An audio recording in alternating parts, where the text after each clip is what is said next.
Maiba lang po, attorney, no? Kasi priority daw nyo ngayon ng COMELEC, yung mga contractors na parehong nagbigay ng donasyon sa politiko at may hawak na kontrata sa gobyerno. Baka meron po kayong pahayag patungkol po dito.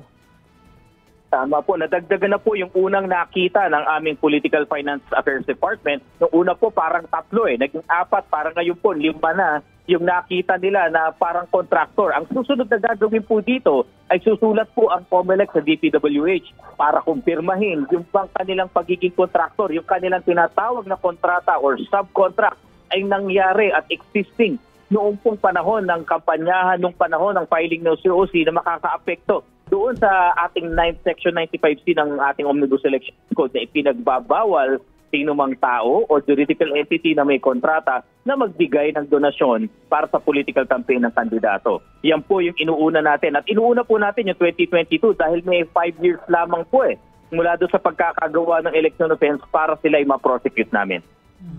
Attorney, etong ginagawa po natin na paghihimay dun sa mga nag-donate sa mga kandidato, bahagi po ito ng lifestyle check na inutos ni PBBM?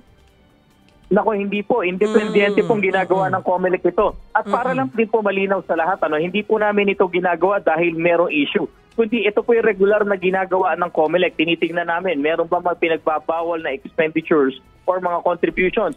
Meron bang lumampas doon sa inaalaw ng ating batas pagdating sa paggastos? Nagtataon lang po siguro sumikat ang issue dahil ito po yung mainit na issue ngayon. Pero ito yung regular na ginagawa po ng COMELEC.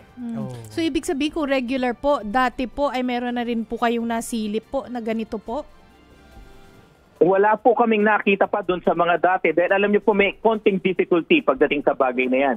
Wala pong listahan ng COMELEC ng lahat ng entities na may kontrata sa ating pamahalaan. Wala po kaming database ng ganyan. Kaya nga po ngayon, kung napansin nyo, anong ginagawa ng COMELEC dito? Isinasa publiko namin, pinopost po namin sa website yung mga sose. Nang sa gayon, matulungan tayo ng ating mga kababayan, pagbigay alam sa amin. Hindi naman po kailangang sabihin nyo yung identities nyo at kung hihilingin nyo sa amin na huwag ilabas yung inyong pangalan, gagawin po namin yan. Ang importante lang po, mabigyan nyo kami ng impormasyon, matulungan nyo kami. At yan po ay sisimulan namin ng investigasyon.